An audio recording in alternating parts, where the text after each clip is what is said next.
2021년도가 지나가고 또 2022년도가 오고 있습니다. 금년 한 해만 해도 수많은 일들이 일어났고 또 내년도도 어떤 일이 일어날지 모르겠습니다. 또 조금 더 기간을 늘려보면 역사 속에 10년, 100년 동안 일어난 일들이 얼마나 많은지 모릅니다만은, 그러나 이 많은 일어나는 일들을 크게 분류해보면 두 가지 종류로 분류할 수 있습니다.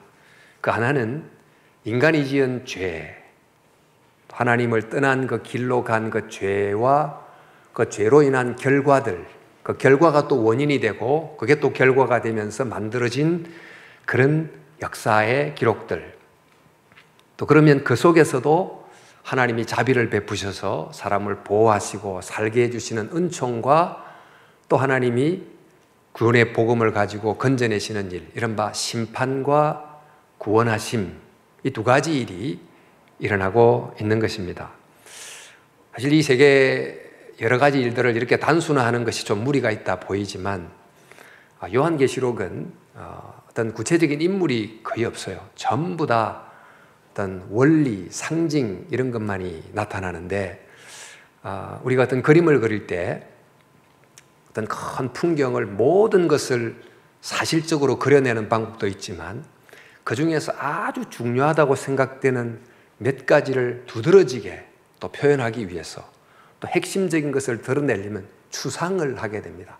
추상화가 이제 그런 겁니다만은, 상징화하고 추상에서 가장 중요한 것을 부각시키고는 그 전체의 그 보이는 장면의 의미를 통찰로 꿰뚫어 보게 하는 이런 내용, 이게 바로 요한계시록입니다. 그러다 보니까 요한계시록은 대조적인 두 상징, 심판에 관한 또 구원에 관한 대조적인 두 내용이 상징을 통해서 계속 이제 기록이 되고 있습니다. 이것이 요한계시록을 읽어가는 중요한 방법 중에 하나인데요. 우리 요한계시록을 한번 보시면, 이제 요한이 로마에 의하여 유배가 된 그 밤모라고 하는 섬에서 어느 날 기도를 드립니다. 예배를 드리다가 열린 문을 통해 환상을 보죠. 제일 먼저 봤던 환상이 보좌에 앉아 계신 분을 보게 됩니다. 지금 자기가 유배된 이 밤모 섬이라는 이 땅은 로마 황제라고 하는 존재가 신으로 숭앙받으면서 통치하고 있는 땅인데, 모든 사람들이 그렇게 생각하고 있는데 정말 영의 눈이 열려서 보니까 진짜 통치하는 왕은 따로 있다는 걸 알게 된 거예요. 하늘 보좌에 계신 한 분이 계신다. 이것을 보면서 정말 이 세상을 누가 통치하는가? 누가 이 세상의 왕의 왕으로 정말 경배받아야 되는가? 이런 데 대한 답을 얻게 됐습니다. 초대교회 성도들이 핍박을 받았던 이유는 어린 양 예수님을 왕으로 이렇게 섬기고 예배하기 때문에 핍박을 받았는데, 바로 그들이 이런 요한의 환상을 통해서 열린 이 실상을 보면서 진짜 왕은, 경배받아야 하실 분은 어린 양 예수님이라는 것을 바르게 알게 되면서 그 깨달음으로, 그 확신으로 핍박의 상황을 이겨가게 된 거죠. 그리고 또 이제 이어지는 환상이, 우리가 알듯이 보좌에 앉으신 분이 손에 두루마리를 들고 있는데 봉인이 돼 있어서 아무도 뗄 수가 없었다. 즉 하나님의 이 뜻을 역사 속에 펼쳐갈 사람을 아무리 찾아도 없었다는 이야기입니다. 이 세상에 그 누가 하나님의 구원의 역사를 펼쳐갈 수 있는 능력과 자격을 갖출 수 있겠습니까? 그때 이제 어린 양이 그 두루마리 책을 받아들지요. 악에 의해서 죽임을 당했지만 선으로 악을 이겨낸 어린 양 예수께서 이 역사의 두루마리를 펼쳐가는 자격을 가지고 그렇게 펼쳐갑니다. 이 또한 역사의 주인이 누군가? 우리는 역사 속에 수많은 왕들의 이야기, 어떤 권력자들의 이야기, 그들이 역사를 이끌어 온 것처럼 생각하지만 정말 이 역사를 회복하는 그 주인공이 누군가? 바로 그분은 어린 양 예수님이다. 이것을 이제 알게 된 초대교회 성도들이 지금은 당장 고통 속에 핍박을 받으며 살고 있지만 바로 그 계시 속에 나타난 그 깨달음, 그 말씀을 붙잡고 또 오늘의 시간을 믿음으로 걸어가는 내용, 이게 바로 교회 사역이기도 하고 우리 요한계시록 내용입니다. 자, 이렇게 하여 드디어 인봉이 하나씩 둘씩 떼어지면서 나타나는 내용이 어떤 내용입니까? 그 내용이 인간이 죄를 짓게 됐고 또 죄를 지음으로 말미암아 일어난 결과들이 어떻게 역사 속에 이루어지는가 하는 것을 다양한 형태로 보여주고 있습니다. 전쟁이 일어나고 기근이 발생하고 질병이 일어나고 또 악한 권력자에서 살해당하고 암살당하고 박해당하는 이들의 피가 땅에서 호소하고 있고 자연재난이 일어나고 이런 이제 내용이 쭉 보여지는 것입니다. 즉, 이 이야기는 인간이 죄의 길로 계속 걸어가면 그 결과가 어떻게 되는지를 또 보여주고 또 이 일에 대한 궁극적 심판자가 누구인가 하는 것을 우리에게 알려줍니다. 바로 그분이 어린 양 예수 그리스도입니다. 자, 이렇게 이제 진행이 되다가 일곱째 인이 떼어지면서 그 다음 심판 장면이 나오는 것이 바로 일곱 나팔.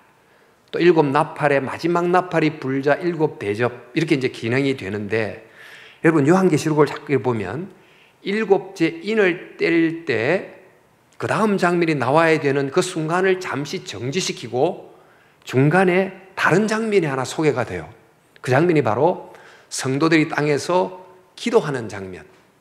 땅에서 기도를 했는데 그 기도가 하나님의 금향로에 담겼다가 정말 봉인이 뜯어진 편지처럼 하나님에게 읽혀지고 그 하나님이 그것을 읽고 기도의 응답으로 이 땅에 역사하시는 이런 내용의 장면이 묘사가 됩니다.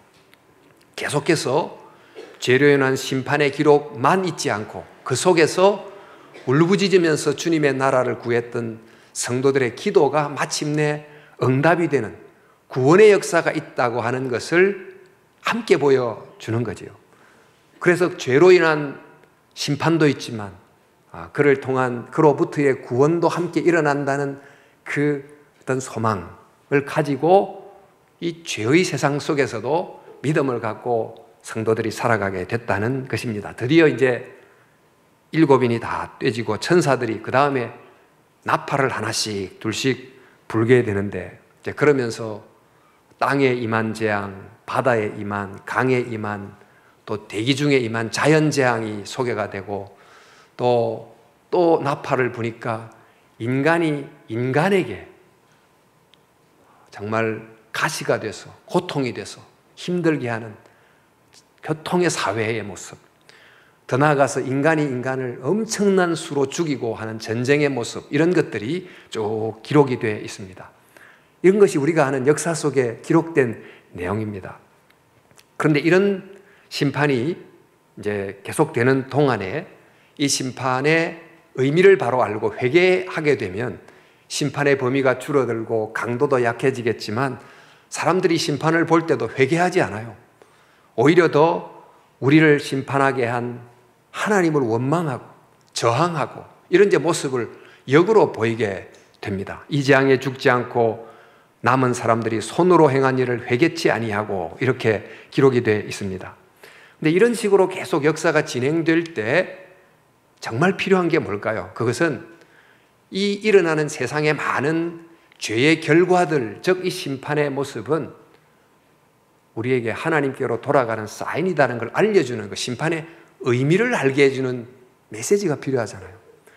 그리고 이 속에서 살아가는 정말 길은 하나님의 말씀을 듣고 회개하는 길이다. 또 생명의 회복의 길, 십자가의 길이 있다고 하는 것을 알려주는 어떤 소리, 어떤 메시지를 들어야 된다는 것입니다. 그래서 지금까지 6 천사가 계속 나팔을 붑니다. 드디어 이제 마지막 7째 천사가 나팔을 불 차례입니다. 그러면 이 나팔의 불을 통해서 펼쳐지는 심판이 전개가 될 텐데, 그 7째 나팔을 불기 전에 하나의 장면을 보여주는 것입니다. 그것은 우리 7째 인을 떼기 전에 금향로, 기도의 장면을 보여준 것처럼 일곱째 나팔을 불기 전에 그 나팔 소리와는 다른 소리를 듣게 해주는 거예요. 그 심판을 가져오는 6번의 나팔 소리와는 다른 종류의 소리, 그것은 초원에서 포효하는 사자의 소리 같기도 하고 또 천지를 진동하는 천둥 소리 같은 그런 소리를 들려주는 것입니다. 그 소리를 내는 한 천사의 모습이 소개가 되고 있는데, 그것이 10장 1절부터 3절 우리가 읽었습니다마는, 힘센 다른 천사가 구름을 입고 하늘에서 내려오는데 그 머리 위에 무지개가 있고 그 얼굴에는 해가 있고 그 발은 불기둥 같으며 그 손에 펴놓인 작은 두루마리를 들고 그 오른발은 바다를 밟고 왼발은 땅을 밟고 사자가 부르짖는 것 같이 큰 소리를 외치니 그 외칠 때 7 우레가 소리를 내어 말하더라. 지금 이 큰 천사의 모습이 어떤 모습인가 하면 요한계시록 1장에 나오는 그 인자 같은 이의 모습입니다.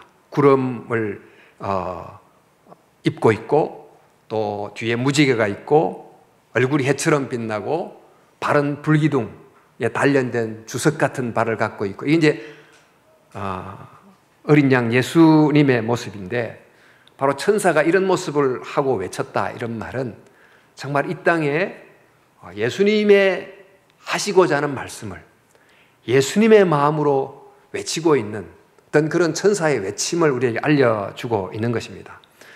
지금 하나님께서 온 세상이 듣기를 원하시는 소리가 있어요. 그것은 죄로 인해서 법칙처럼 죄는 결과를 만들고 고통을 만들게 된 이런 상황을 보면서 이 역사라고 하는 책이 끊임없이 우리에게 말해주는 그 소리를 들어야 돼요. 나팔 소리의 의미를 들어야 된다는 거예요. 돌이켜라.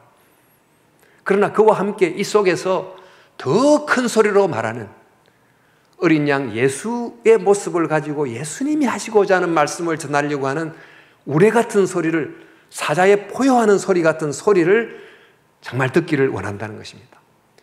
우리가 이 세상을 살면서 수많은 뉴스를 듣고 요즘에는 왜곡된 뉴스도 듣고 이러면서 세상을 보는 안목이 뒤틀리기도 하고 왜곡되기도 하고 이렇게 살아갑니다만은, 우리 자연이라는 텍스트가 있어요.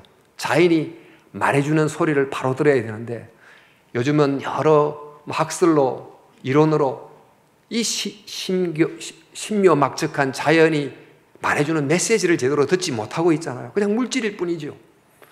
뿐만 아니라 역사 속에서 일어나는 많은 역사의 내용을 보면서 정말 이 뒤에 있는 하나님이 말씀해주는 메시지는 잘 듣지 못하고 우리식으로 해석하고 남의 해석에 종속되고 이렇게 살아갑니다.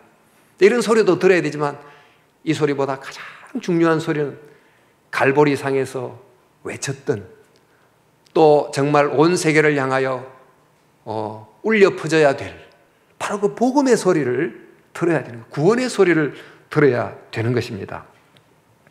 바로 그 구원의 소리가 이 큰 천사의 손에 들려있는 두루마리 책의 내용입니다. 우리 두루마리 책이 펼쳐진 채로 있었어요. 이 펼쳐진 내용이란 말은 계시된 내용을 알려야 된다, 그런 뜻이 아닙니까? 그래서 이제 드디어 6번의 나팔 소리가 부러지고 난 다음에 잠시 멈춘 다음에 보여진 이 큰 천사, 그리고 천사가 바라는 엄청난 소리가 이제 들리는 것입니다. 들어야 될 소리지요. 근데 그 소리를 듣고는 요한이 그 내용을 받아 쓰려고 합니다. 그때 이 천사가 말하기를 내용을 받아 쓰지 말라, 이렇게 말을 해요. 근데 왜 받아 쓰지 말라고 했을까? 아마 천사가 말했던 이 내용은 좀 맥락을 보니까 이 내용은 우리가 알게 됐을 때 유익하지 않는 내용이었던 것 같아요. 예를 들면 우리는 모두 죽습니다마는 내가 언제 죽는다는 것을 모두가 안다고 하면 이 죽음의 날짜에 대한 지식이 우리의 삶에 도움이 될까요? 예수님이 반드시 재림합니다마는 예수님이 언제 재림하는지 날짜를 정확하게 안다면 1세기부터 지금까지 각 세기별로 살아왔던 신앙인들이 그 시대 속에서 신앙을 살아가는 데 도움이 됐을까요? 사실 죽는 날짜를 몰라야, 재림하는 날짜를 몰라야 내일이 그날일지도 모른다 하고 깨어있는 마음으로 오늘 하루를 살아갈 수 있지 않습니까? 모르는 것이 도움이 되니까 기록하지 말라 했을 수도 있고, 또 기록하지 말라고 했던 것은 기록해서 알려주면 너무너무 신기하고 비밀스러운 것이라서 이해할 수도 없을 뿐더러 알 수 없는 것을 풀려고 하다가 마땅히 알아야 되는 것에 대한 이 집중을 잃어버릴 수가 있다고 본 것입니다. 우리 성경에 보면 감추어진 일은 우리 하나님 여호와께 속하였거니와 나타난 일은 영원히 우리와 우리 자손에게 속하였나니. 감추어진 것은 하나님에게만 속해 있지 인간이 아무리 생각해도 알 수가 없는 우리의 유한한 범위를 넘어선 영적인 지식이 있는 것입니다. 우리 정말 성경을 읽으면서도 아무리 과학적 지식이 발달해도 여전히 궁금한 게 있어요. 근데 아무리 질문을 던져도 알 수 없는 것은 인간의 한계 안에서는 알 수가 없지요. 우리가 알 수 없는 것을 알려고 노력하는 그 시간에 알아야만 되는 것을 정확하게 알고 알아야만 되는 것을 분명하게 알도록 노력하는 것이 더 필요한 것입니다. 여러분, 그래서 이 천사가 알 필요가 없는, 또 알려줘도 알 수가 없는 것을 알려고 하지 말고 열린 두루마리 책에 있는 내용을 바로 알고 바로 전하라고 하는 거예요. 그래서 우리 성경에 이렇게 되어 있습니다. 우리 두루마리 책에 있는 내용을 전해야 되는데 이 내용을 전해야 되는, 속히 전해야 된다. 그 이유는 이 책에 기록된 내용이 이루어질 때가 얼마 남지 않았다. 10장 6절에 때가 얼마 남지 않았다. 그리고 이 책에 대한 내용은 반드시 이루어지기 때문에 모든 사람들이 들어야 된다 하고 말씀하십니다. 10장 6절에 또 하나님의 종 예언자들에게 전해주신 대로 하나님의 비밀이 반드시 이루어질 것이다. 이제 그렇게 해서 이 책의 드러난 내용, 계시된 내용을 바르게 알고 분명히 알고 또 전하라 하시고는 이제 천사가 이런 말을 합니다. 10장 8절, 하늘에서 나서 들리던 음성이 또 내게 말하여 이르되 내가 가서 바다와 땅을 밟고 서 있는 천사의 손에 펴놓은 두루마리를 가지라. 그러니까 펴놓인 두루마리를 받으러 가라는 거죠. 그래서 천사에게 가서 두루마리를 받으러 갔더니 그 천사가 두루마리를 손에 받아만 있지 말고 손에 받아든 두루마리를 먹으라. 이것을 받아 먹으라는 거예요. 지금 하나님 우리에게 들려주시는 이 내용, 우리가 반드시 들어야 될 이 내용은 그저 머리로 듣고 지적 정보로 아는 정도로 그쳐서는 안 되고 이것을 받아 먹어야 된다는 거예요. 하나님 우리에게 주시는 이 말씀을 모든 사람들에게 주는 일반적인 교훈으로 들어서 되지 않고 모든 사람에게 준 말씀이지만 하나님이 각각의 개인에게 주신 말씀으로, 나에게 준 말씀으로 들어야 된다는 것입니다. 우리가 음식을 이렇게 베풀어 놨지만, 모든 성도들이 먹도록 베풀어 놨지만 내가 가서 숟가락 젓가락으로 내 입에 넣기 전까지는 그 음식이 내 건강을 위해서 어떤 도움이 됩니까? 아무런 도움이 안 되잖아요. 하나님의 말씀이, 진리의 말씀이 풍성하다 할지라도 그 말씀이 나에게 준 말씀이라는 걸 깨닫고 내게 준 말씀으로 받아들일 때만이 그게 바로 나를 살리는 말씀이 되는 것입니다. 그래서 말씀을 그냥 지적으로 갖고 있지 말고서 말씀을 받아 먹어라.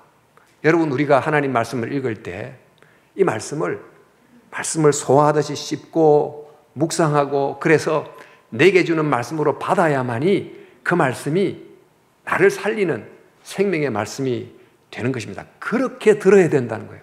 하나님의 말씀을 그렇게 듣고 그렇게 들려야 내 속에 구원이 있다는 거예요. 말씀에는 그 로고스라는 말씀이 있고 레마라는 말씀이 있는데, 지금 말씀이 일반적으로 주어진 보편적인 진리로서의 말씀, 이렇게 말할 때는 로고스라고 합니다만은, 그러나 그 말씀을 읽다가 어느 날 말씀 중에 어떤 말씀이 나에게 이렇게 부딪혀온 말씀이 있잖아요. 내 가슴을 울리는 어떤 말씀이 있잖아요. 그 말씀은 하나님이 나에게 하신 그런 개인적인 말씀이 됩니다. 그래서 성경을 모든 사람에게 준 공적인 문서처럼 읽는 게 아니고, 사실 성경은 하나님이 바로 나에게 보낸 퍼스널 레터처럼 읽어야 비로소 그 말씀이 나에게 음식이 돼서 내 안으로 들어오는 것입니다.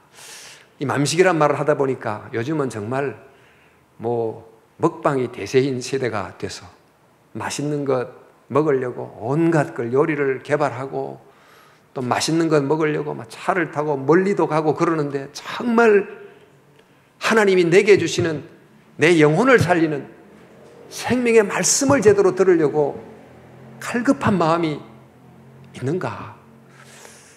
참 그런 생각이 듭니다.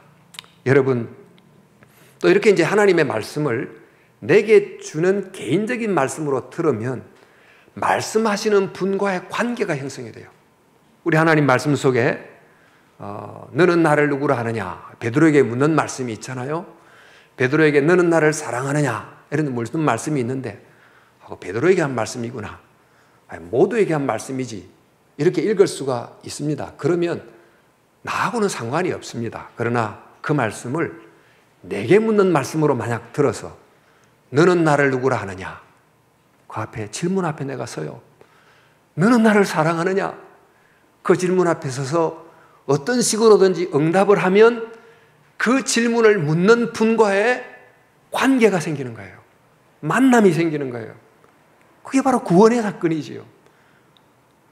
그러니까 계시록에 나오는 14만 4천 명, 상징적인 수지만 그 사람들이 다 누굽니까? 하나님의 말씀을 받아 먹은 사람이에요. 저 사람들에게 한 보편적 말씀이 아니고 바로 내게 주신 말씀으로 생각하고 나의 말씀으로 받고 말씀하시는 분과 인격적 관계가 맺어진 바로 그 사람이 다 구원받은 14만 4천이죠. 이렇게 생각할 때 우리는 하나님의 말씀을 어떻게 먹고 있는가? 정말 어떻게 받아들이고 있는가? 하나님의 말씀을 어떻게 대하고 있는가? 요즘에는 우리가 지식을 습득하는 방식이 너무나 informational reading, 정보를 습득하는 방식으로 읽지만 그러나 formational reading, 나를 형성하는 방식의 독서, 하나님의 말씀을 먹는 방식의 독서가 되어야 되는데 그렇게 하고 있는가? 이런 질문을 하게 됩니다. 자, 이렇게 이제 요한이 그 말씀을 듣고 정말 두루마리를 먹습니다. 책을 먹습니다. 정말 이 말이 의미하는 바를 이제 아시겠죠? 먹는데 먹었더니 이 말을 나에게 주는 말씀으로 먹었더니 입에는 너무너무 달아요. 너무너무 은혜로운 귀한 말씀인 거예요. 그런데 이 천사가 하는 말이 이 두루마리를 먹으면 입에서는 달지만 배에서는 쓸 것이다.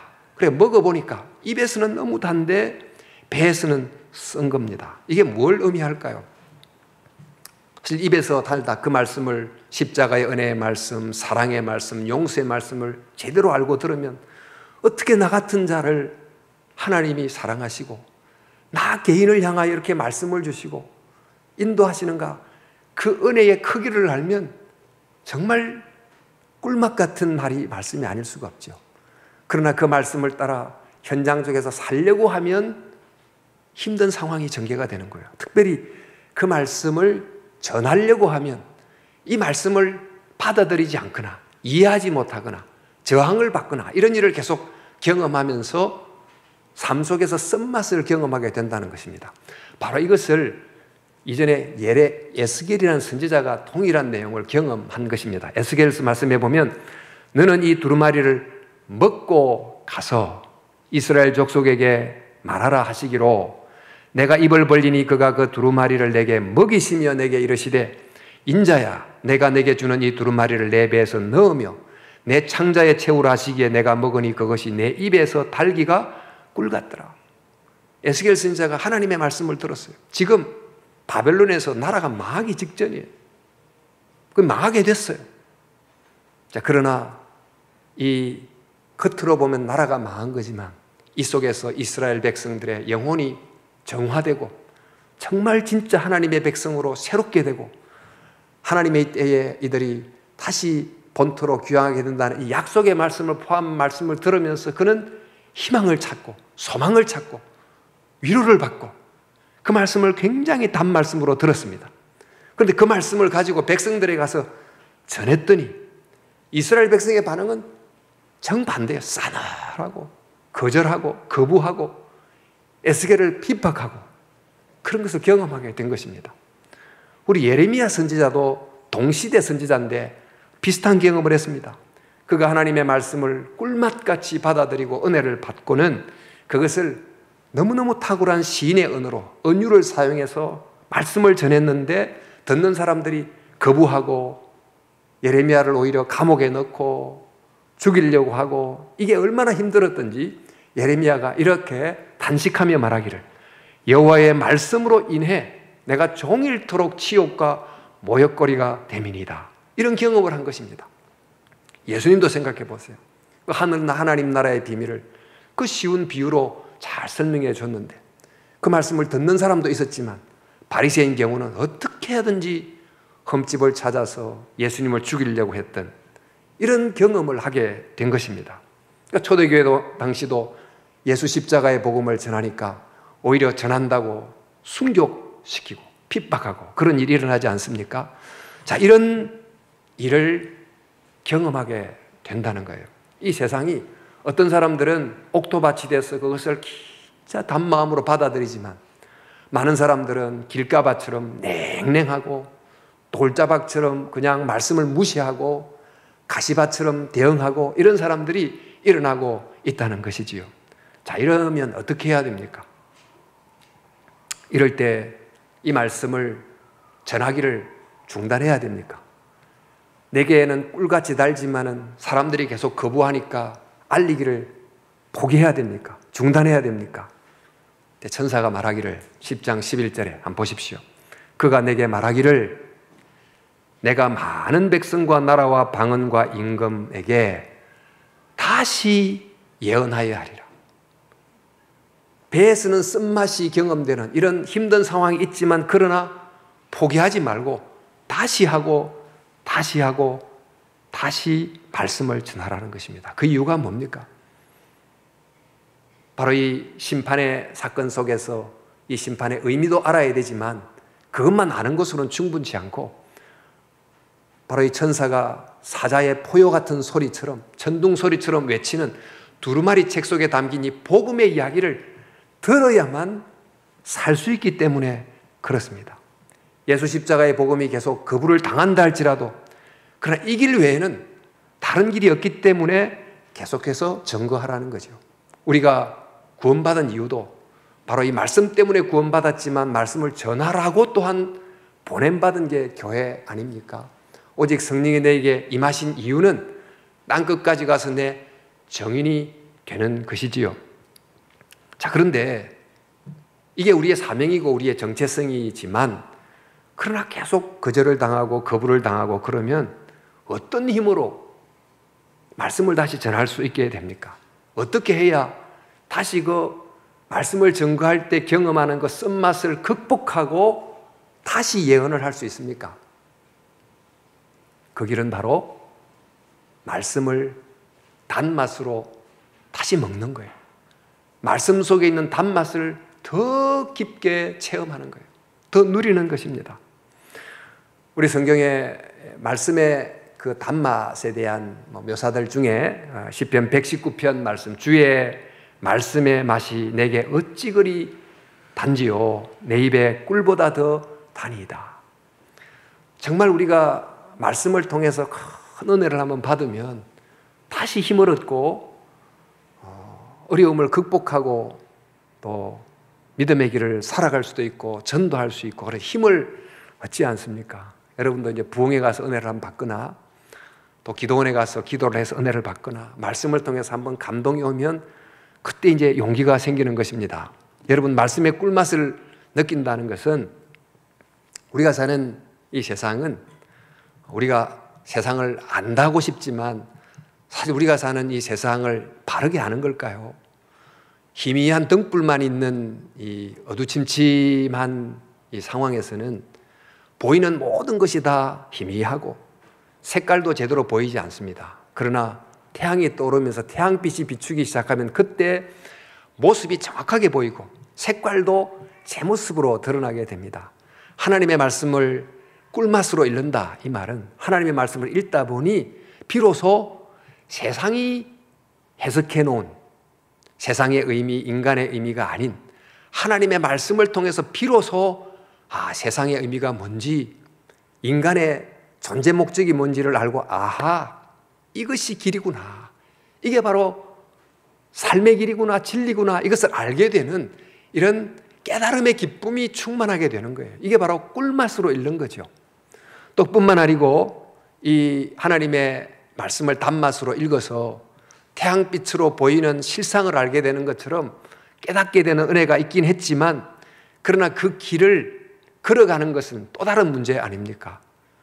우리가 결국 지금까지 내가 살던 길과는 달리 감사의 길이 답이구나, 사랑의 길, 용서의 길, 평화의 길만이 답이구나 하는 걸 알게 됐지만, 그러나 이 세상 속에서 정말 내가 끝까지 감사하고 용서하고 평화의 길을 가고 분쟁하지 않고 살아가는 것이 어찌 내 힘으로 됩니까?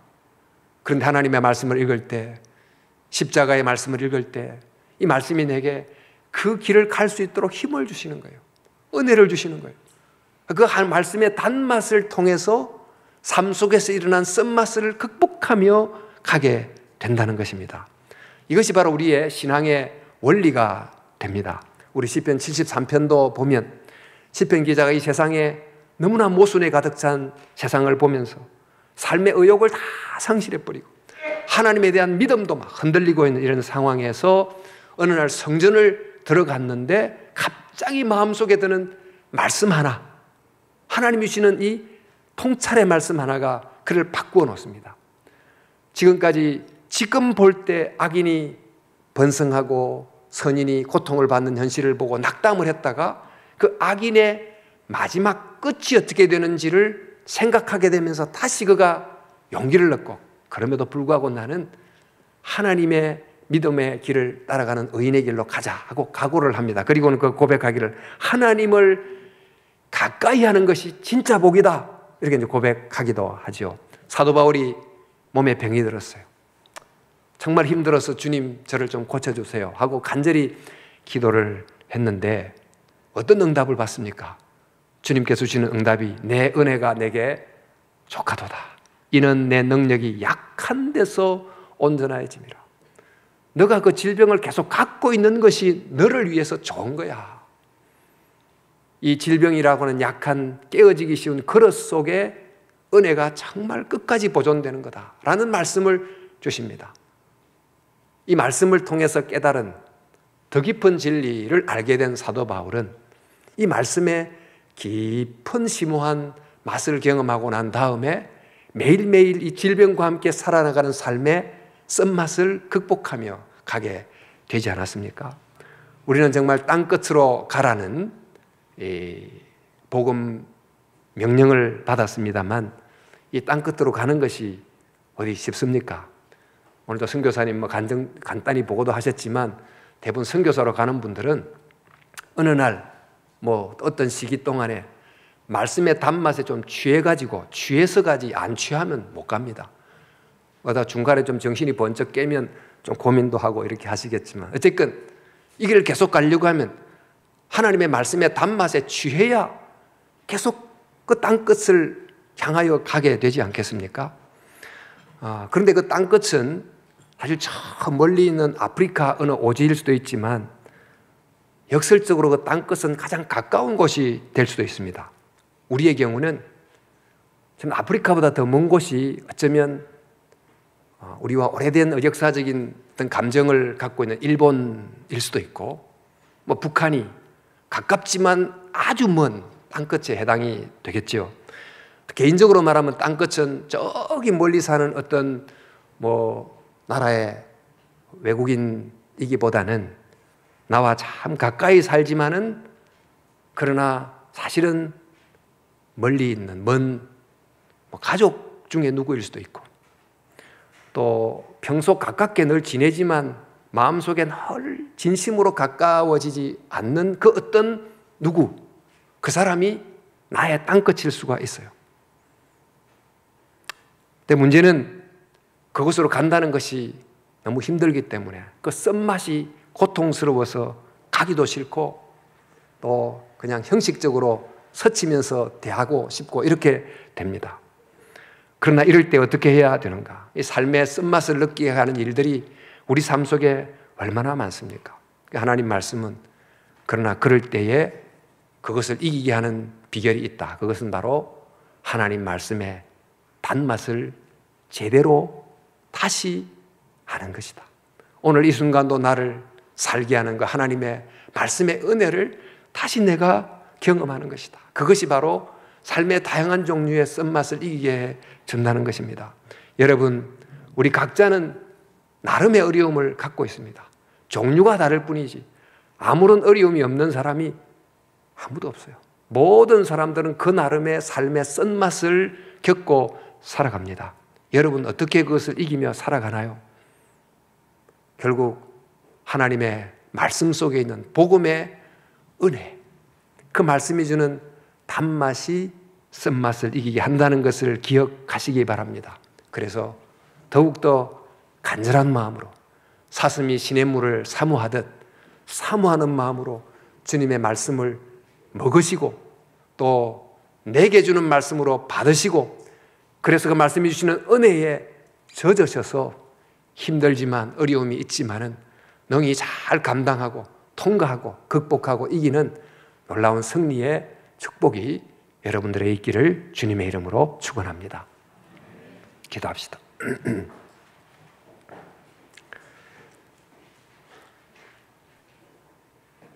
우리는 이 세상 속에 자연을 통해 하시는 말씀, 또 역사를 통해 하시는 말씀을 들어야 되지만 무엇보다 십자가를 통해 말씀하시는 사랑의 말씀을 들어야 됩니다.